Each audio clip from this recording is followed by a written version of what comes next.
welcome to our special coverage of this year's Asia-Pacific Economic Cooperation meeting on CGTN. I'm Jiao Yang.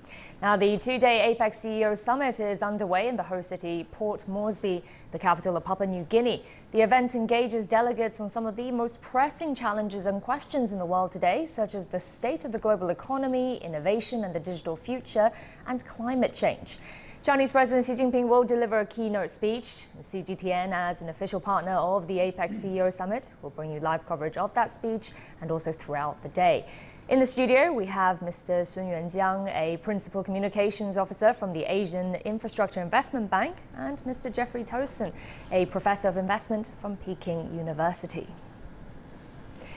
Before the CEO Summit, Chinese President Xi Jinping and leaders of the Pacific Island nations held a group meeting. They exchanged views on deepening ties and agreed to upgrade relations to a comprehensive strategic partnership. Xi said China insists that all countries, no matter large or small, are equal. He added that China respects the rights of other nations and how they pursue their own path of development. He also emphasized that China fully believes in the equality of participation in international and regional affairs by all nations. The Pacific Island nations said that they cherish their close relations with China and highly value China's leadership in sustainable development and climate change. They expressed willingness to strengthen communication and coordination with China in multilateral affairs. My colleague Tianwei is in Port Moresby. Let's go to her for some more details. Hi, Tianwei. Now, the CEO Summit this morning, several political leaders gave speeches, which you've no doubt heard. Can you give us some more details on those? Well, yes, the CEO Summit is right now going on with the state leaders and leaders of some of the economies in the APEC Pacific region have been speaking to the business leaders in the meeting room right outside our booth. In fact, on the morning, there have been several prime ministers from different economies talking, for example, from Malaysia, from Australia, from Russia. Meanwhile, the chief executive of Hong Kong SAR, Carrie Lam, was also in the dialogue about innovation and the youth development. Among the messages given by the leaders from the APEC economies, one is very strong, that is the importance of trade. Even though they're coming from very different perspectives, but certainly trade is the key message. For example, the Australian Prime Minister in his speech had been talking about significance of trade and the importance of advocating trade, not only over the meeting rooms table, but also over the dinner table to tell the people from the common streets how important trade is. Meanwhile, the Russian Prime Minister, Mr. Medvedev, had been advocating in his speech about the importance of trade, but also the importance of connectivity and infrastructure. And he talked about the importance of WTO as well, and saying we should not throw away WTO because that's where the civilized trade, in his words, is being conducted. Having said that, though, over the past few days after talking to business leaders and the leaders from the international communities, we've heard a lot of strong advocacy about trade, particularly free trade. For example, our exclusive interview with the Deputy Director General of the World Trade Organization, Mr. Yi Xiaozhun, he's been talking about that economies should work together to protect the free trade, and member countries of WTO should also act together for that. Jiao Yang. And here we will be hearing President Xi's speech in just a matter of minutes. So what can we expect from that? Well, there are a lot of excitement, as you could tell, here in the Pacific Explorer, which is the cruise ship in which the CEO Summit is being held. A lot of delegates coming from the economies all over the Asia-Pacific region are talking about they look forward to hearing the messages coming from Chinese President Xi Jinping, not only about the Asia-Pacific region, but also about the bilateral relations between China and the United States. As you may know, there's an apparent trade war going on between these two countries. There have been some negotiations going on between the two economies. We do not know yet with the latest of how the negotiation of the public record have been going on. Meanwhile, we also know that the G20 summit, we're going to see the presidents of China and the United States meeting together. So this speech given by President Xi Jinping at the APEC economic leaders and also now at the APEC CEO Summit is extremely important. Key messages is likely to come out of it to the American partners. And meanwhile, the Chinese president is also likely to talk about China's relations with other economies in the APEC region. And he earlier had been talking to the presidents and prime ministers coming from the Pacific Island countries. Obviously, that is one of those important messages as well. Last but not least, the state of the Chinese economy, which is the attention of the world because it has been a growth engine of the global economy, certainly is likely come into some paragraphs of the Chinese president's speech. Having said that, though, after the Chinese president giving the speech, he, together with other leaders of the APEC economies, are going to meet the representatives of APEC, otherwise known as APEC Business Council representatives. These are business leaders coming from the APEC economies. They're also likely to express one key message, and that is about free trade to the leaders of all the economies in the APEC region. Back to you, Jiao Yang. All right, thank you, Tian Wei, for that preview, and we'll be speaking to you again later in the program. CGTN also spoke to some locals in the capital city and delegates from the 21 economies of APEC, and most eagerly await Xi's speech. And here are some of the thoughts that they shared. His visit is very important for Papua New Guinea. I think it's a sign of a relationship that's maturing, and that maturity is very important for the development of the region as a whole. China has always played an important role in APEC, and this year is no exception. So there's a number of China-led initiatives that we're moving forward. We look forward to his speech at the CEO Summit. There'll be a lot of interest in that. We can foster some greater cooperation between the research institutions in China, which we have already started, such as the work, the collaborative research in sweet potato and mushroom. President Xi spoke at previous APEC meetings as well. Let's take a look back at some of his key messages over the years.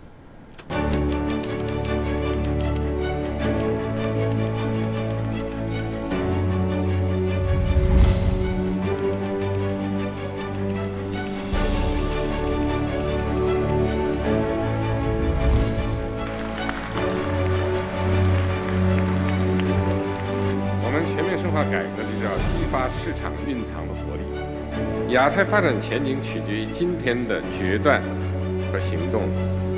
我们有责任为本地区人民创造和实现亚太梦想。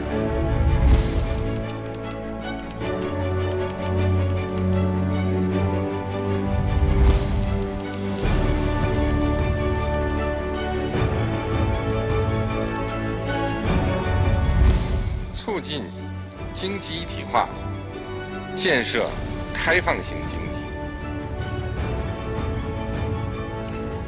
开放是亚太经济的生命线。任何区域贸易安排要获得广泛支持，必须坚持开放、包容、普惠、共赢。发展之路啊，没有终点，只有新起点。开放带来进步，封闭必然落后。这一倡议源自中国，更属于世界。我相信，共建“一带一路”倡议的深入推进，将为亚太各方提供更加广阔、更有活力的合作平台。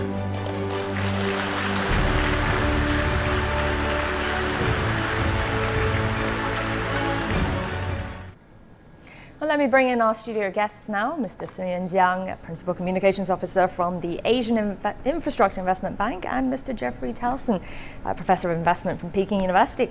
Gentlemen, let's get started with a little preview of the coming APEC meeting and the speech from President Xi Jinping. Now, his messages in the past APEC meetings have been pretty consistent: international cooperation, economic openness. What are your expectations for this year then, Jeffrey? If we can start with you.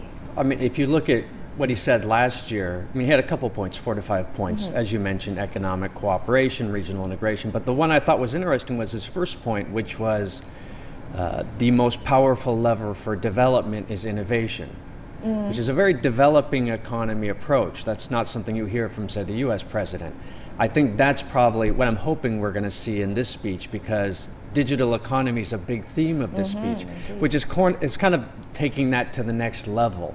that if you really want this region to flourish, especially the smaller countries, the developing economy, digitization, innovation, that's the biggest lever. And I think China speaks to that much better than almost any other country because it's done so well. Yeah, in leaps and bounds. So that's kind of what I'm looking for, is like how much is digital moving to the forefront as opposed to trade and investment, which has been more common for the last several years.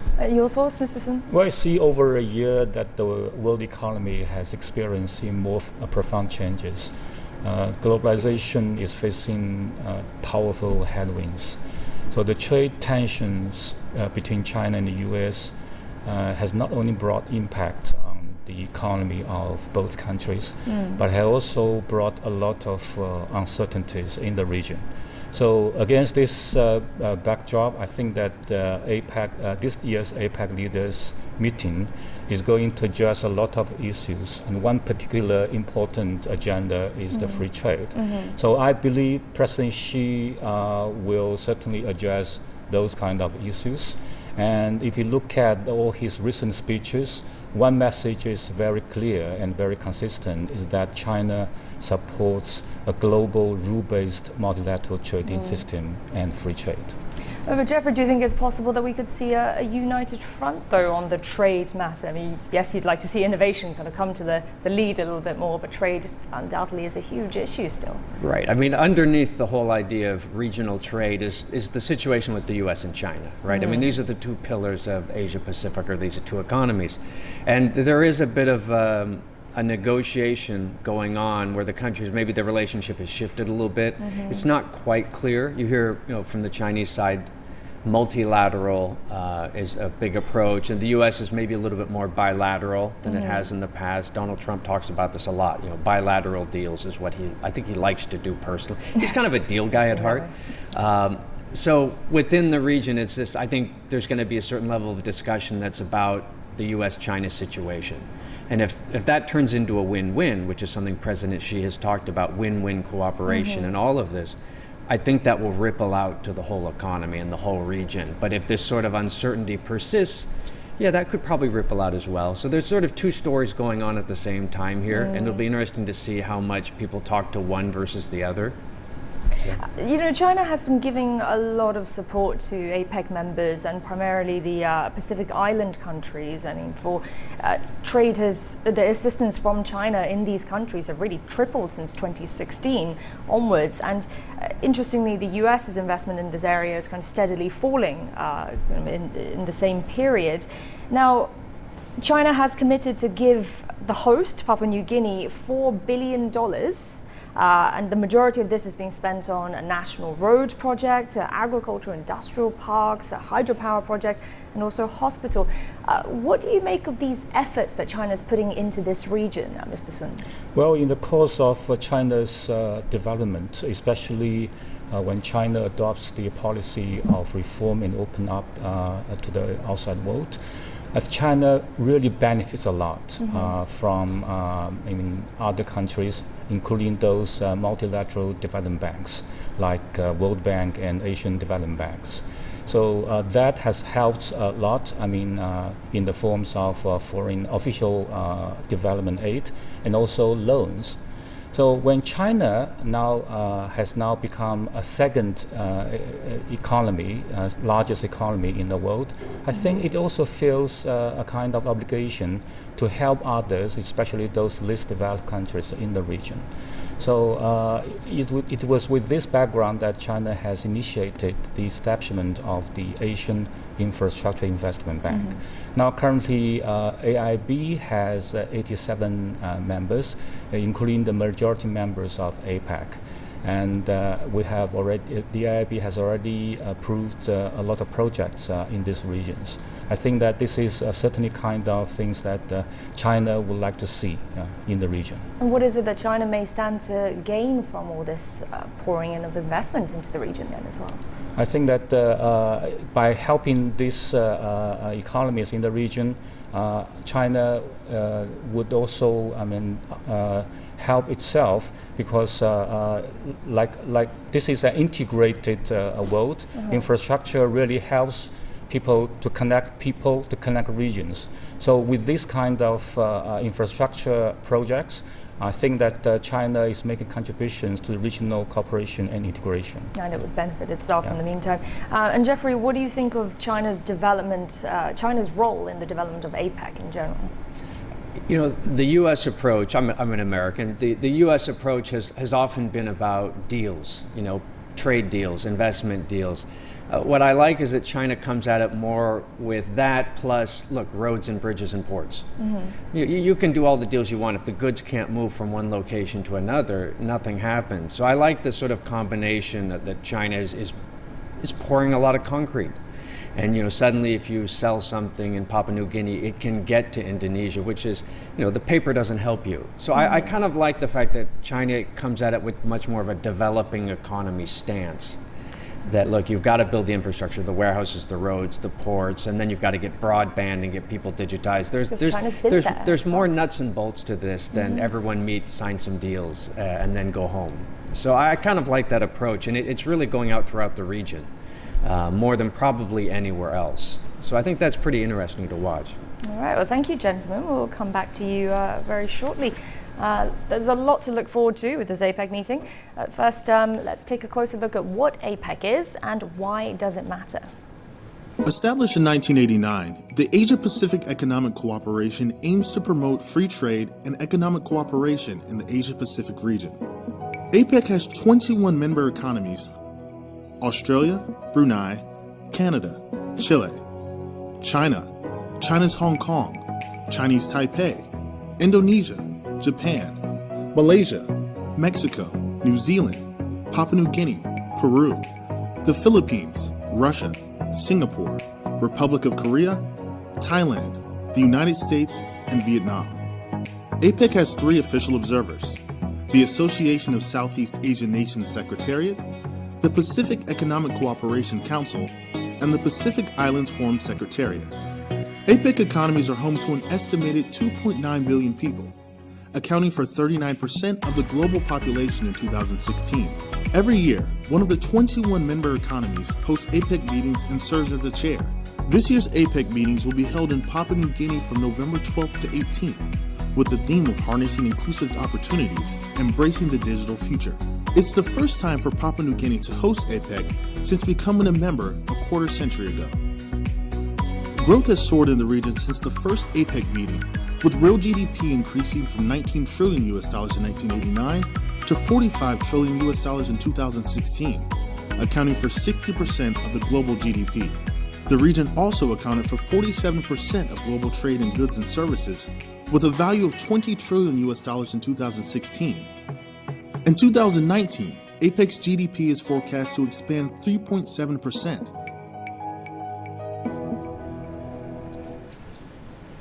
APEC has grown to become an engine of growth and a pioneer in reducing trade barriers in the region. It's smoothed out differences in regulations and brought the region closer together. The total trade volume of goods and services among APEC countries has increased more than 6.7 times since its establishment in 1989, and the number has surpassed $20 trillion. Trade by the rest of the world grew by less than 5.6 times in the same period. Now, average tariffs fell from 17% 3 decades ago to around 5% in recent years, and goods transaction across borders has become much easier. Now, Jeffrey, Vice President Mike Pence is representing America at this year's APEC meetings. We're not seeing Donald Trump there. First of all, what kind of message do you think that's sending about trade and cooperation to the APEC economies? I don't think it's a significant. I mean, he's number 2. Donald Trump is number 1 in the White House. So it's you know, it wouldn't be unusual for them to trade off. So I don't think necessarily it's a message in itself. I think maybe the difference is a little bit is he's a politician. Donald Trump is fundamentally a businessman who has become a politician. Mike Pence is a career politician. Ironically, he got his start by beating a friend of mine 18 years ago in Indiana and taking his seat. Yeah, he's still kind of bitter about that, actually. You know, so this is more of a political approach, and now you have the midterms that have shifted power in the House. Exactly. So there's going to be a lot of sort of fighting going on, but that's kind of normal for the U.S. But underneath this, what matters, I think, most is, the U.S. economy is just rolling. I mean, it's just surging. So economically, the U.S. is doing quite well. So this interest in trade and investment is solid. I don't see any sort of division on the trade and investment discussion. It's more political fighting. So not much effect from the midterms, you think? I don't think a huge amount. I also don't think it's a major issue. Within the fights that are happening politically, trade and investment in Asia is just not one of the top 10 issues. Right. If the economy was having issues, then it might become an issue more that we need to do something here. But everyone seems to be rolling along pretty well. So, well, looking a bit more broadly, APEC is marking its 30th anniversary next year. So how has it brought the region together in terms of integration in the past decade, Mr. Sun?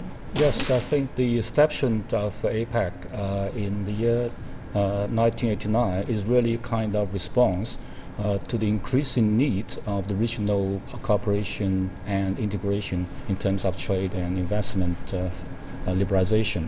So over these decades, I think that APEC has done quite a lot.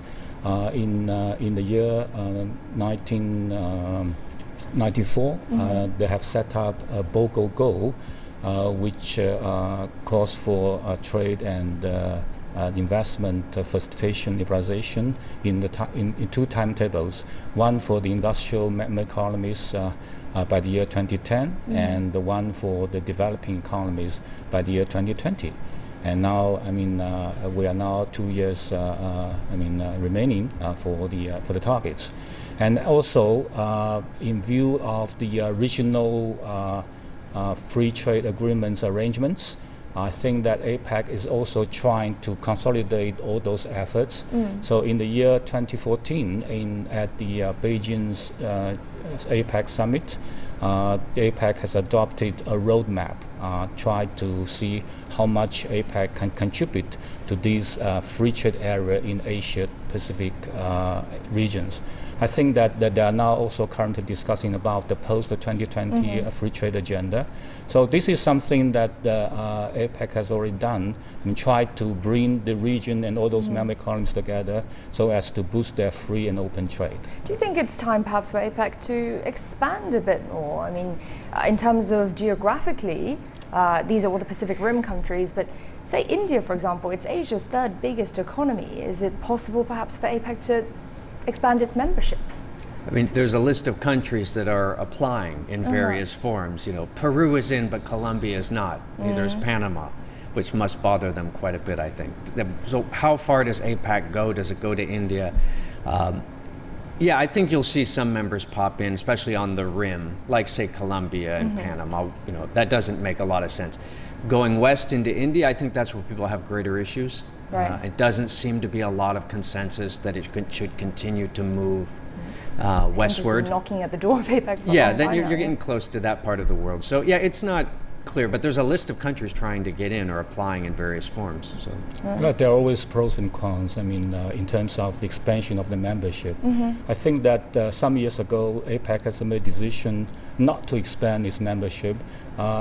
It is because that the APEC's decision, is really on a consensus basis, which means that each member would have a vote on each and every decision.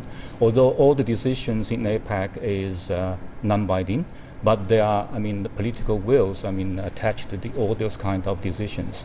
So by expanding the member economy, which means that there will be more members' economies joining the overall decision-making process, which would make this process would be more, difficult. Yeah. And what do you think of China's economic development and cooperation with APEC? What do you think are the main opportunities there and the challenges, Mr. Sun? I think that China is already become, a second largest economy. So whatever it is doing now or it is going to do really affects the other member economies in the regions. So it certainly want to, make a contribution to the overall process of the APEC. Because APEC's goal is also to try to achieve a free and open trade investment, and that also, consistent with China's goal, to open to the outside world. So China has now trying to deepen its reform and also try to open up, more widely to have more market access in its domestic market. So it also wish to push the free and open trade agenda in APEC. That's why China, make a big push when it hosts the APEC this meeting in the year 2014. So they have rolled up the Beijing roadmap, try to contribute to these free trade areas of Asia-Pacific region. Anything to add to that, Jeffrey? Well, I think there's two big stories, both of which, make me incredibly optimistic. There's the rise of China. So China joined APEC in 1991. APEC was formed in 1989. So you've got the rise of China, you've got the rise of Asia. And both of these are huge trends, going upward. 2.67 billion consumers getting wealthier and wealthier, 150 million businesses. The whole region's moving. And so assuming nothing screws that up, we should expect it to go on and on for decades. So this is the place to be. We're all sitting in the right part of the world right now, and the world should be better in 10 to 15 years, assuming some hiccups along the way, probably. But you don't see that sort of trend in too many other places in the world. And it's a pretty consistent message from China, isn't it? Regional integration means not just APEC, there's also ASEAN that China is very heavily involved in. Premier Li Keqiang was just in Singapore for these meetings there, and he gave assurances from China on support for free trade and regional economic integration. Any thoughts on that, China's involvement here? I think ever since China joined WTO, China immediately embarked on its process to negotiate with other countries on free trade agreements. So currently, China has already concluded a number of FTA, the free trade agreements, with a lot of countries in Asia-Pacific regions. So currently, they are still having ASEAN and 6 trade partners negotiating, which we call RCEP. So this time, the leaders has already mentioned that they would like this RCEP negotiation to be concluded next year. I think also in the region, there are also other number of FTA initiatives. So it is a matter that how these kind of FTAs can contribute to the multilateral trading systems. Because there's always a debate that whether this FTA could be a building block or stumbling block to the multilateral trading system. Sorry, Mr. Sun, we will have to cut you off there because the presidency is due to deliver his speech very soon. So we've got the live pictures there right now from the meeting place, and that's in Port Moresby. And there's President Xi.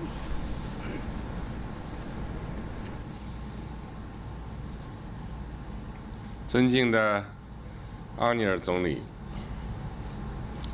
尊敬的陶丽卡主席，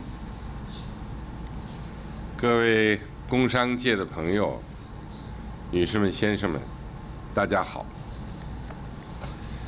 很高兴来到景色宜人的莫尔斯比港。我是第一次到巴新访问。 同大家相聚在太平洋探索号上，这样的一个安排也很别致。在当今世界经济风起云涌、风险挑战凸显的形势下，我们同在一条船上，一起谋划发展合作。 We are gathering here to explore common development, and such an event is of unique significance. 这次的工商峰会的主题 The theme of this year's CEO 在 Summit 颠覆性变革时代促进包容， promoting 规划 inclusive 共同未来， growth and explore a common future. 寓意深刻。that is of profound 当今 significance. 世界正处于大发展、 The 大 world 变革、 economy is 大调整之中， in great transformation. 经济全球化大潮 Economic 滚滚向 globalization 前， is trending on, 但保护主义、单边 yet 主义 protectionism, 在世界经济增长 unilateralism 上 are also showing their 蒙上了阴 faces, 影。 blanketing world economy. 新科技革命 New 和产业变 technological 革 revolution and 蓄势待发。 industrial transformation are around the 但 corner. 增长、新旧动能转换 The transition from the 尚未 old 完成。 growth drivers to the new drivers are not coming yet. 国际格局深刻演变， The 但发展 international 失衡 landscape is evolving, 没有 but 根本改观。 the development imbalance has not been improved. 全球治理体系 The world 加快变革。 governance system is being 但 upgraded as 治理 well, 滞后， but 仍 we 是 have 突出 backwardness 挑战。 in such global governance. 当今世界的变局百年未有， Such a situation is unprecedented 变 in 革 the 会 past 催 one 生 century. 新的机遇， Changes will trigger new 但 opportunities, 变 of 革过 course, 程中 but 往往充 during 满 the 着 changes, 风险。 there 挑战。 will be a lot of challenges 人类 and 又一 risks. 次站在十字路口 For 上， another time, mankind is standing 合 at a 作 turning point. 还是对抗？ Shall we uphold cooperation 还 or 是封闭？ confrontation? Openness or closed 互利共 doors? 赢 Win-win 还是零和博弈？ cooperation or zero-sum game? 如何回答这些问题， What is the 关乎 answer 各国 to 利益。 those questions? 关乎 That matters to the 人类 interest 前 of 途 every 命运。 nation and to the future of mankind as a whole. 回顾近代以来世界历史， If we look 我 back 们可以 at 清楚地 the 看到， contemporary history, 不同选择曾经给 we 世界 would 带 see 来 that different choices in 迥异 the 的 modern history 历史轨 have 迹。 brought different trajectories. 亚太地区有着亚太经合组织 APEC 这样的 region 成功故事。 Has some successful stories. 亚太经合组织的诞生和发展，顺 The 应了开放 APEC 融合的历史潮流。 Was born in line 顺应了 with 亚太地 the 区谋求 open 发展 and 的 inclusive 强烈 historical 愿望。 trend and also the 顺 aspiration 应了 of 各国 common 人民携手 development 应对 in 挑 nations 战 in 的 APEC 共 region, 同需要。 and also that is the common need of people to respond to common 亚太的 challenges. 开放合作 Openness 不仅 and 激荡着太平 cooperation 洋， in the Asia Pacific 也活跃 region 了 is not 世 only 界 seen 经济的 across the 海洋。 Pacific, but also has sent some 如今的 new 亚太 dynamisms into the world 是 economy. 全球最具增长 Now, 活 the 力 Asia Pacific 和发 region 展潜 has 力的经济板 been 块， the most dynamic 也 economy. 是举世公认的世 And 界 also 经济增长的 It 一个 is 重要 a 引 key 擎。 economic engine, as has been agreed by all parties in the world. 不是所有的故事啊都是那么的 However, 美好， Not every story is such a rosy 人类 picture. 也有过惨痛的教训。 In addition to such romance, we have suffered from 上 some 世纪发生的 and 第二次 lessons. 世界大战， In the last 让人类陷 century, 入 we had the 滔天浩 Second 劫。 World War, sending mankind 就在离我们 into 不远的地方， catastrophes. 曾 And 经爆 not 发 far away 第二 from 次世界 where 大 I 战期 am 间 from, during the 惨烈 Second 的 World War, 珊瑚海战役。 we have seen the 瓜达康奈尔战役。 Shanhu-Hai War. 今天这片海面已经波澜不惊， And now, of course, that 但我们不 waters 能忘 have 却历 become 史上 calm, 的 but we 风风 still 雨雨。 cannot forget those troubling days in history. 明镜所以照行，古事所以知今。 If we look at the mirrors 我们 frequently, 回顾历 we 史 would clearly know what is the way 是要 we are 以史 heading 为鉴， towards. 不让历史 So, 悲剧 just like the 重演。 history, we must keep reviewing at the history 面 so 对 as 历史 to 大潮， avoid any 如 repeated 何才能为 mistake. 世界经济发展 With 把握 this 正确方向？ international trend, we must grasp the right 如何 direction 才 for 能为 world 国际社 economy? 会找到有 How 效治 can 理 we 思路？ locate the optimal governance 这里， philosophies for the 我 international 愿提出 community? 以下主张： Here, I have the following proposals. 第一， First, 坚持开放导向，拓展发展空间。 open-orientedness in order to extend the scope of 经济全球 development. 化是人类社会发展 Economic 必经之路。 globalization is a must-taken 多 road 边 for 贸易体制 mankind. 为各国 The 发展带来 multilateral 共同机 trade 遇。 mechanism has brought 在 opportunities 各 to 国相 all 互依存、 nations. 日益紧密 While 的 we 今天， are more dependent upon 全 each 球 other, 供 today 应链、 the 产业 global 链、 value 价值 chain, 链， industry 紧密联系。 chain, supply chain 各 are 国都是全 interconnected. 球合作 Every 链条 nation 中 has 的 become 一环， a key integral part of 日 those 益形 chains. 成利益共同体。 So we have 命运 already 共同 formed 体 such community of common interests and common destiny. 这是经济规律使然，不以 The 人的意志 economic 为 patterns 转移。 are the factors behind such a status quo, and 我们 it 应 is 该把 not 握 going to be 时代大 changed 势， by our own wills. 客观认识 We must 世界 follow 发展 this 变化， trend and have 以负责 objective 任和 understanding 规 of 矩 the 的方 world 式 changes 应 so 对 as to 新 take 情 our 况、 responsibility 新 to 挑战。 respond to any new situations or new challenges. 如果人为设置壁垒， If we set up barriers, 切断各国经济上的密切 And 联系， cut the close connection 不仅 between 违背 different 经济规 nations, 律， that is 和历史 contrary 潮 to the 流， economic rules and 也 historical 不符 trend, 合各国 and 人 it 民 is inconsistent 普遍 with 愿望。 people's common aspiration. 既是短视的， It is a 也是 short-sighted 不 choice, 会成功的。 and it's gonna lead nowhere. 一个时代有一个时代的问题， Every era has its unique problems. 问题本身并不 The 可怕， problems themselves are not 关 monsters. 键是采取正确的 The 办 key 法 is to 来解 take 决问 proper 题。 measures to get rid of those problems. 走保护主义， If we follow the 单边主义 path 的老路， of unilateralism 不 and 仅解决不了 protectionism, 问题，还会 we 加剧 cannot solve those 世界经济 problems. 的 Instead, we are going 不 to 确定性。 exacerbate those uncertainties in the world economy.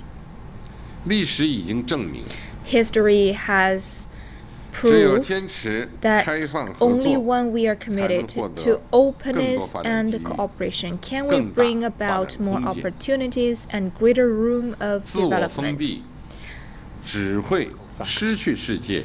One who chooses to 最终 close his door 也 will 会 only 失 cut 去自己。 himself off from the rest of the world and lose his direction. 亚太经合组织 APEC 是 is 建 a 设开放型 pioneer 世界 in 经济 building 的先 an 驱。 open global economy.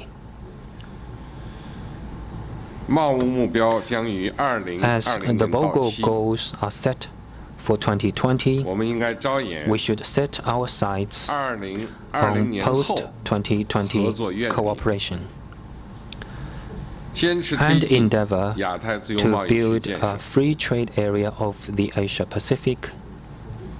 我们应该旗帜鲜明反 We 对 should 保护 say 主义、 no to 单边主义， protectionism and 维 unilateralism. 护以世界贸易组 Uphold 织为核心 the 的 WTO-centered 多边贸易体制， multilateral trading system, 引导经济全 make 球化 economic 朝着更加 globalization 开放、 more 包 open, 容、普惠、 inclusive, 平衡、 balanced, 共赢的方 and 向发展。 beneficial to all, 在开放中 and 扩大共同 expand 利益， convergent 在 interests 合作中实现 and 机 shared 遇共享。 opportunities through opening up and cooperation. 我要讲的第二点，坚持 Second, 发展导 we 向 should，pursue 促 development 进人民福祉。 to deliver more benefits to our peoples.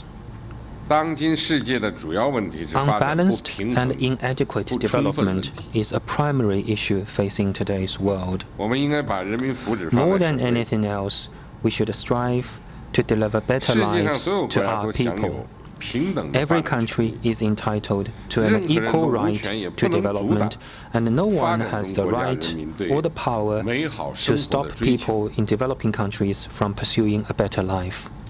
我们应该致力于加强 We 发 should 展合 strengthen 作， development cooperation 帮助 and help 发展中国家 developing 摆脱贫 countries 困， eliminate poverty 让所有国家的 so 人 that 民 people 都过上 in 好 all 日子。 countries will live better 这才是 lives. 最大的 And 公 this is 平， what fairness is 也是国际 essentially 社会 about. 的道义 It is 责任。 also a moral responsibility of the international community. We should make the 2030 Agenda for Sustainable Development a part of our national development strategies, promote coordinated advances in the economic, social, and environmental fields, pursue inclusive development in keeping with our respective national conditions, and forge equal and balanced global development partnerships. Developed countries should honor their commitments on official development assistance and increase support to developing countries. We should give priority to development in international economic policy coordination and have a clear focus on development when adopting policies and rules on trade and investment, IPR protection, the digital economy, and other areas. By doing so, we can create more opportunities and a more enabling environment for the development of all countries, as well as robust drivers and a stable environment for global growth. The principle of special and differential treatment, which is a cornerstone of the WTO, is not to be challenged. Otherwise, the very foundation of the multilateral trading system will be shaken.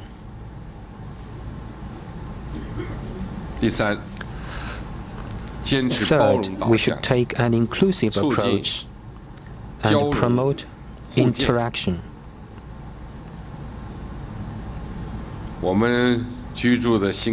This planet, which we call home, has one planet only, but on this one planet, we have more than 200 countries and regions, 2,500 plus ethnic groups, and over 7 billion people. Trying to erase their differences will not work. Such differences are not a hindrance to exchanges, still less a cause for confrontation. Diversity and interaction between different civilizations, social systems, and paths can provide strong impetus for human progress. We should reject arrogance and prejudice, be respectful of and inclusive toward others, and embrace the diversity of our world. We should seek common ground while putting aside differences, draw upon each other's strengths, and pursue coexistence in harmony and win-win cooperation. When it comes to choosing a development path for a country, no one is in a better position to make the decision than the people of that country. Just as one does not expect a single prescription to cure all diseases, one should not expect a particular model of development to fit all countries. Blindly copying the development model of others will only be counterproductive. So will be any attempt to impose one's own development model on others. Fourth, we should pursue innovation to tap new sources of growth. Breakthroughs are being made one after another in frontier areas such as information technology, life sciences, smart manufacturing, and green energy. And new materials, new products, and new business forms are replacing existing ones at a faster pace. Big data, 3D printing, and artificial intelligence, which we read about only in science fiction in the past, are now part of our daily life. The future is already with us.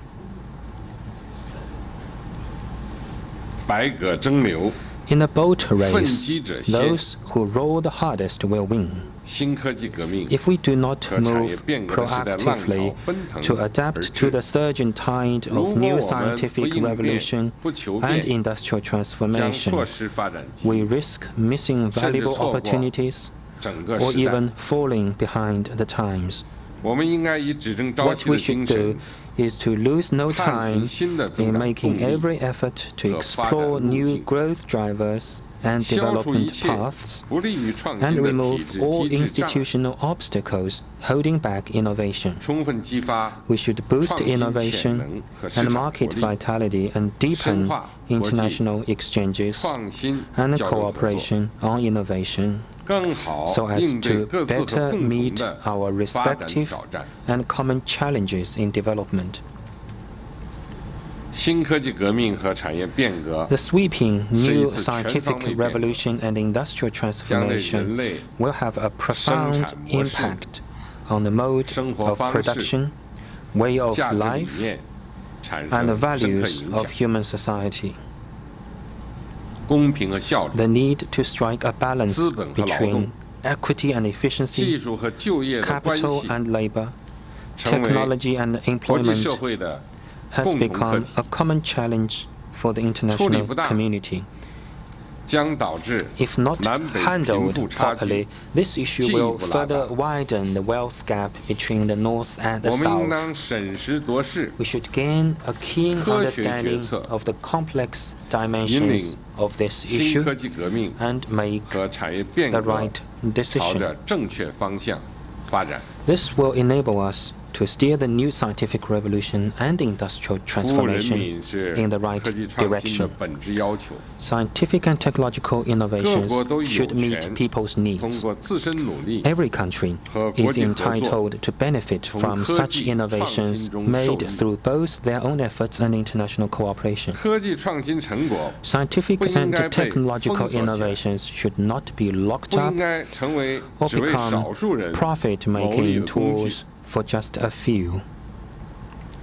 The IPR regime is designed to protect and encourage innovation, not to create or widen the scientific and technological divide.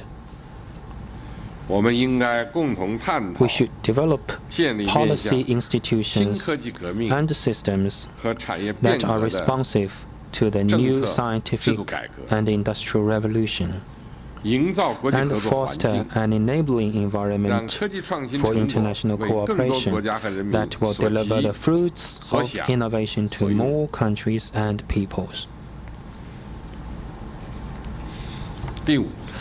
Fifth, we should take a rules-based approach to improve global governance.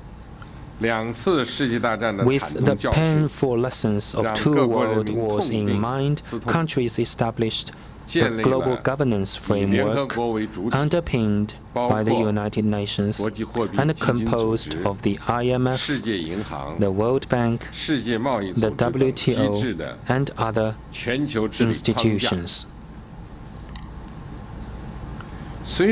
This framework, while not an ideal one, represents an important step in human history. Indeed, it has been pivotal to global peace and development in the past decades. We must strengthen rules-based global governance if we are to achieve stability and development. Rules should be formulated by the international community, not in a might is right way. Once the rules are made, they should not be followed or bent as one sees fit, and they should not be applied with double standards for selfish agendas. For the system of global economic governance to be equitable and efficient, It must keep up with the times. We should advance the reform of the global governance system on the principle of conducting consultation and collaboration for shared benefits. This reform should be advanced on the basis of equality, openness, transparency, and inclusiveness. Developing countries should have more say and a greater representation in this process. Disagreements should be resolved through consultation. Attempts to form exclusive blocs or impose one's will on others should be rejected.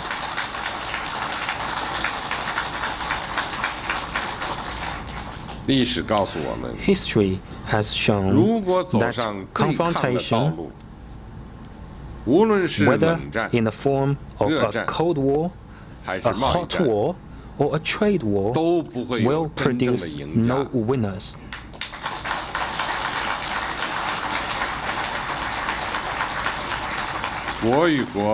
We believe that there exist no issues that countries cannot resolve through consultation as long as they handle these issues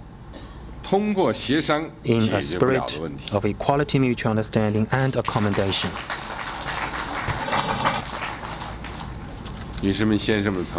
Ladies and gentlemen, friends,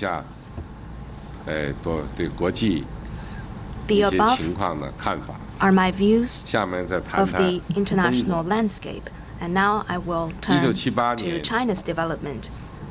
In 1978, China embarked on the great journey of reform and opening up. Over the past 40 years, the Chinese people, with vision, hard work, and perseverance, have forged ahead and taken a historic stride. We have stood up, become prosperous, and grown in strength. We, the Chinese nation, are moving forward toward great rejuvenation. Over the past 40 years, the Chinese people have blazed a new trail and made solid progress. With enterprise and grit and through self-reliance, we have turned China into the world's second biggest economy, making tremendous advances in our country's development and the improvement of people's lives. It is the relentless efforts of the Chinese people that have made China what it is today.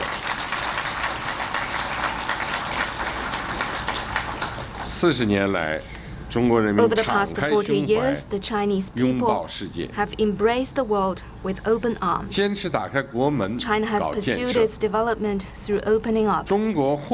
As a result, China's import and export of goods have grown by 190 times, and those of services by over 148 times.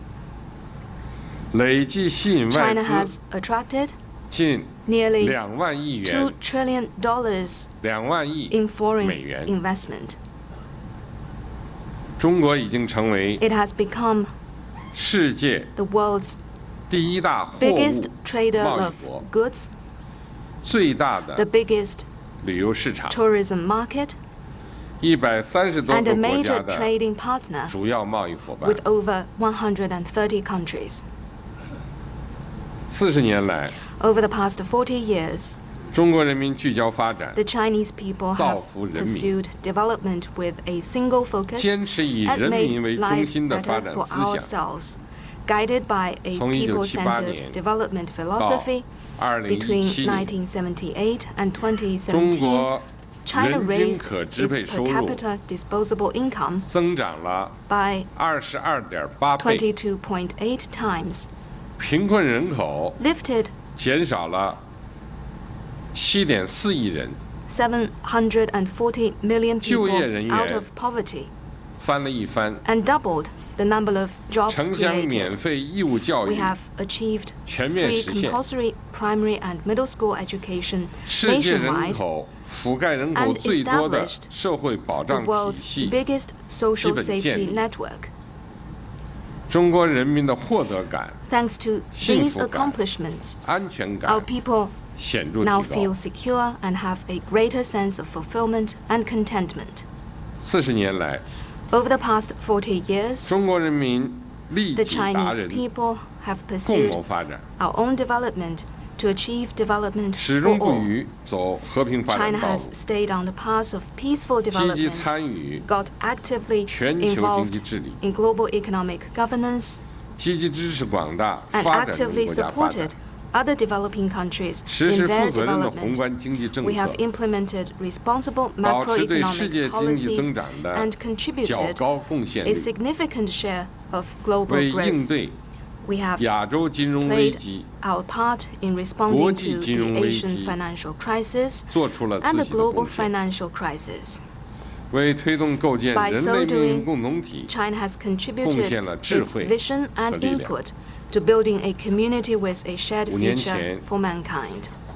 5 years 我提出 ago, 了共建“一 I 带一路” 的 announced the 倡议， Belt and Road Initiative, 目的就是促进 which aims to 各国各地 enhance 区互联互 connectivity 通， among countries 形 and 成 regions, 联动 promote 发展格局， interconnected 为世 development, 界经济 and create 拓展新 new 的 space 增长 for 空间。 global growth. 5年来，共 This 建“一带 initiative 一路” has 倡 won 议广受 wide 欢迎。 international endorsement in the 中 past 国已 5经同 years. 140 China 多个 has 国家和 signed 国际组 BRI 织 cooperation 签 documents 署共建“ with 一带 over 一路”合作协议， 140 countries and 一大 international 批重大合作 organizations, 项目 and a large number 已经 of 落地 cooperation 生根。 projects have been launched under this initiative. 我要强调的是， Let me make this clear.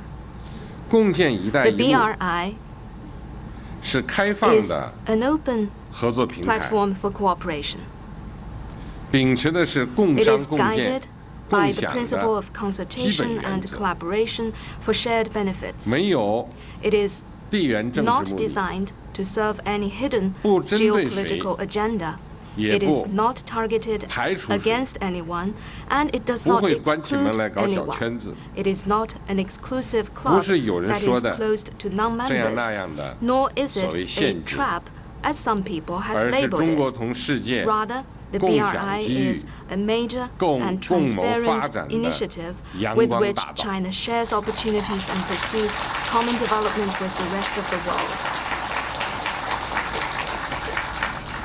中国将于明年4月份 In April, 在北京 next 举 year, 办第2届 China will “一 host 带一路 the second 国 Belt 际 and 合 Road 作的高 Forum 峰 for 论坛， international cooperation in Beijing. 因为这是应这个国际社会啊 This is 普遍强烈的要求。去年我们 a response 举办了 to 第1届， the 大家强烈 call 的 of 要 the 求继续举办 international 下去。 community. Last 所以 year 我 we 们决定 hosted 在 the 明年 first 4月 forum, 份举办 and 第2 next 届 year, to responding to the international 也欢 community's 迎亚太 call, 工 we 商界 will 朋友们 host the 积 second 极的 one 参与。 in Beijing, and we welcome members of the Asia-Pacific business community to go and attend the event. 回首40年改革开放历程， As we look back 中国人民 over the 4 decades of 更 reform 加坚 and 定 opening 地 up, 认识到， we in China 只 are 有 more 改革开 convinced 放才 than 能 ever 发展 before 中国。 that only through reform and 面 opening 向 up 未来， can China develop itself. 中国 Going 将 forward, 以更负 China will take 责的精 an 神、 even more responsible 更 approach, 开放包容的胸襟、 be even more open and 更高质 inclusive, 量的增长， and strive to achieve even 在 higher 实现自 quality 身发 of 展的 growth. 同时， By doing so, 为 as it 世界 develops 各国 itself, China will 共同 make 繁荣 greater contributions 做出 to 更 the 大的 common 贡献。 prosperity of the world. 中国将继续大 China 幅 will 放宽 continue 市场准 to 入， significantly expand market 加 access, 强知识产权保护， strengthen IPR 主 protection, 动扩大进口。 and do more to increase imports. 今年以来， Since the beginning of 中 this 国 year, 陆续宣布了一 China 系列 has 新的 announced 开放举 a 措， host of new measures for 包 further 括创 opening 造 up, 更具吸引力的 which include the 投资营 following: 商环境， creating a more attractive investment and business environment, significantly lowering the tariffs for 1,449 consumer goods and 1,585 industrial goods, further cutting the tariffs for automobiles and auto parts to 13.8% and 6% respectively, and eliminating tariffs on all imported anti-cancer drugs.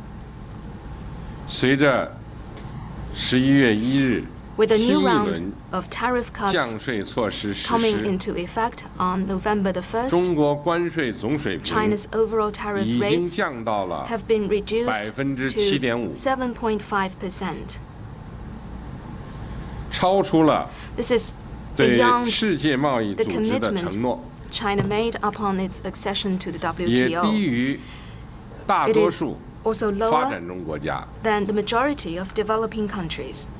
China has released a new negative list on foreign investment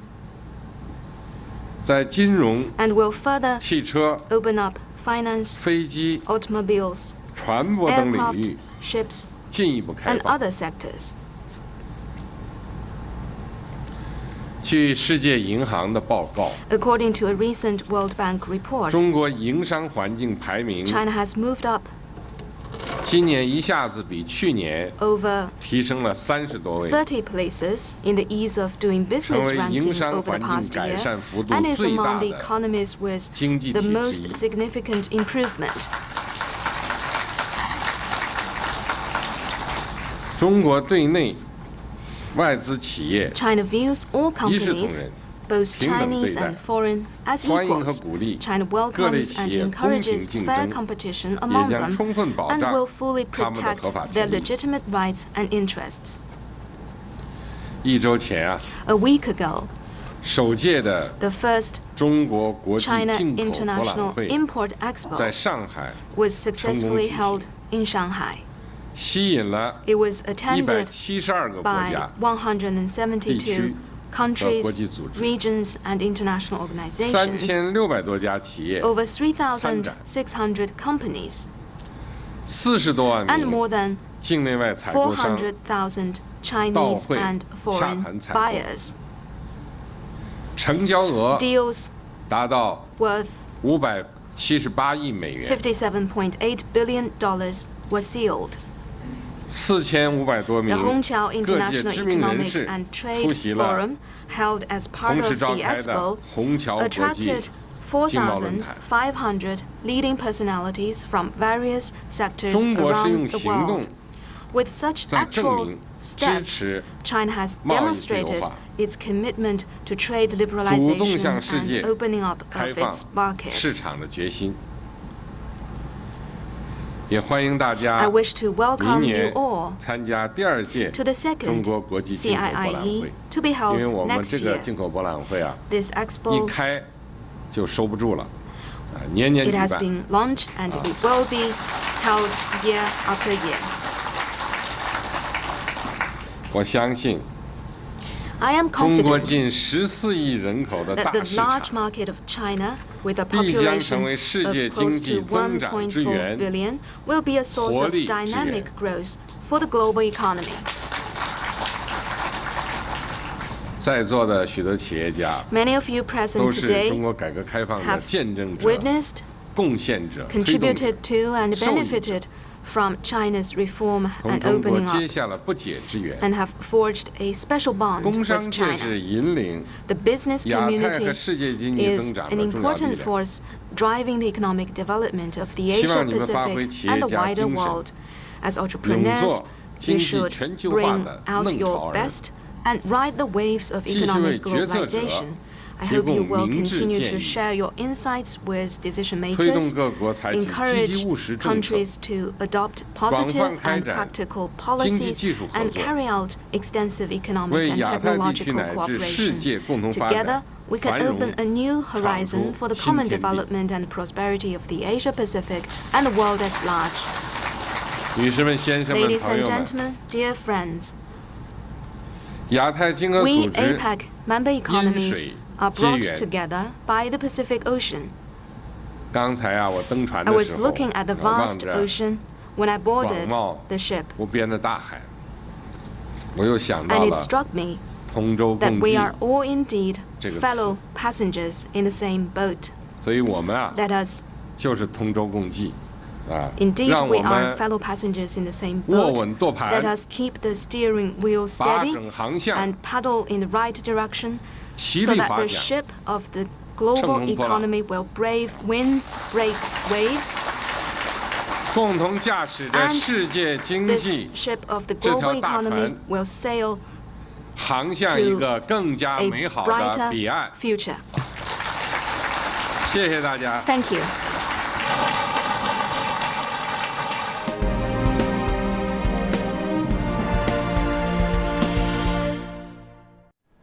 That was Chinese President Xi Jinping's speech at the APEC CEO Summit in Papua New Guinea. Now, to break down the speech for us, we'll go to my colleague Tian Wei, who's in Port Moresby. Tian Wei.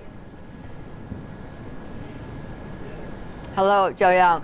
The Chinese President Xi Jinping at the APEC CEO Summit just gave a very important speech to the representatives of the APEC CEO Summit. They are international business people. They are leaders of international organizations, as well as leaders from the 21 APEC economies. He's been talking about a general view of we are on the same boat. That's the message he's been repeating in his speech over and over again, suggesting the economies of Asia-Pacific region and economies around the world are sharing the same fate, the same benefits, and the same lines of cooperation.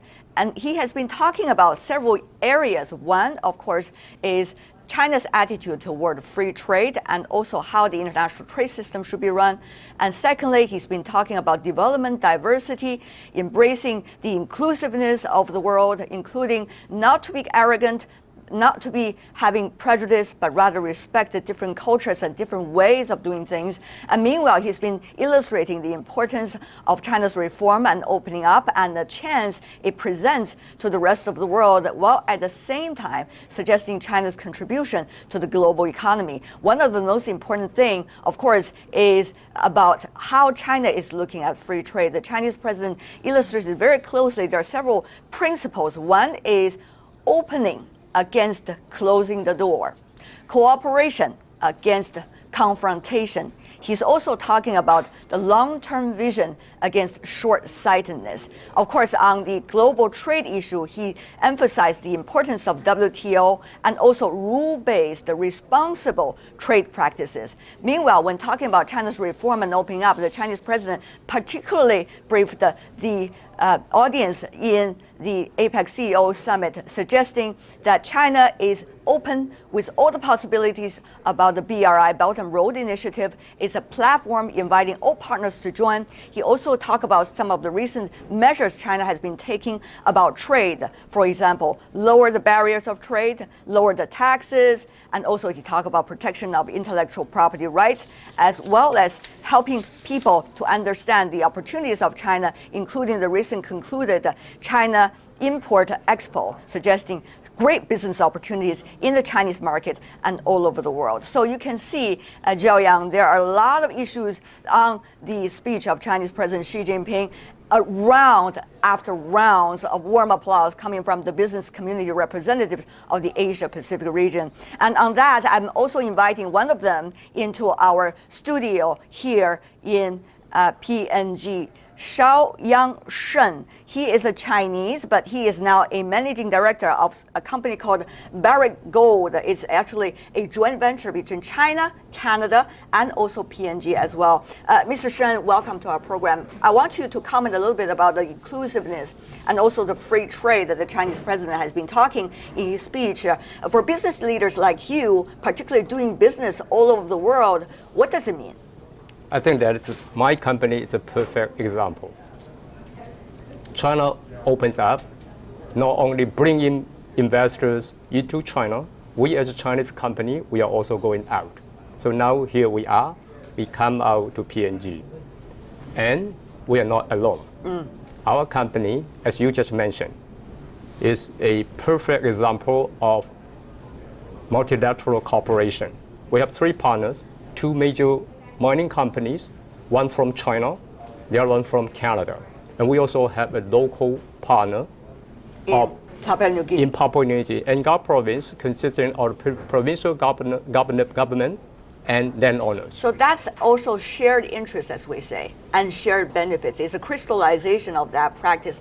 But I would assume, when you are going out to different parts of the world, the Belt and Road Initiative is always one of the platforms people have been talking about. How is the local people looking at those opportunities, particularly from the Pacific Island countries? You may know Chinese President Xi Jinping just met with leaders of these countries.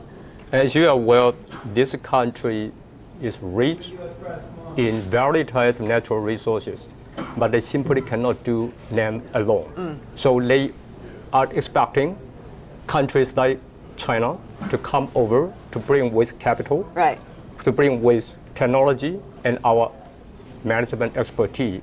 So during this kind of cooperation, each side really benefit.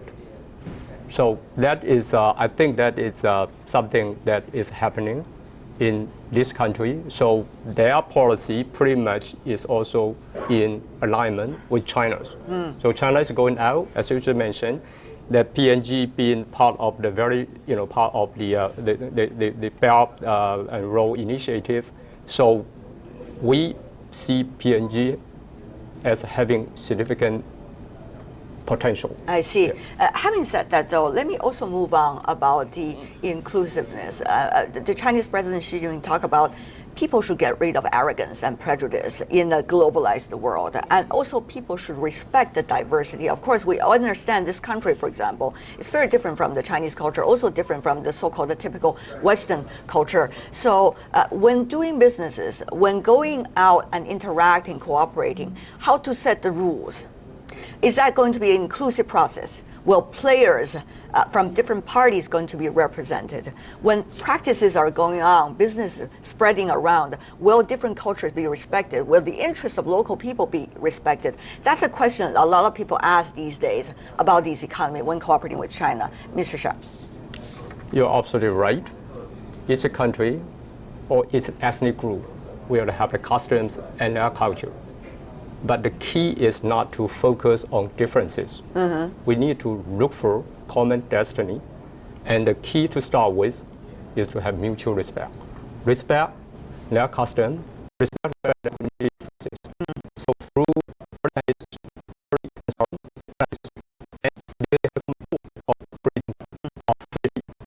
and that's the common ground.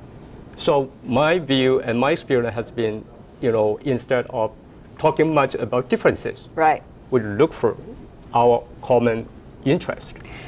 Shao Yangshen, the managing director of Barrick New Guinea, that is a company of joint venture between China, Canada, and Papua New Guinea here in this country. Thank you so much for joining us. As you can see, Zhao Yang, illustrated by both our panelists here in our special studio in PNG, and also absolutely the speech given by Chinese President Xi Jinping. Diversity is China is embracing when cooperating around the world, and also it should always be about openness. As the Chinese president illustrated very clearly in his speech, that is to put aside the differences and seek the common ground. After all, he said in his speech that we're all in the same global supply chain.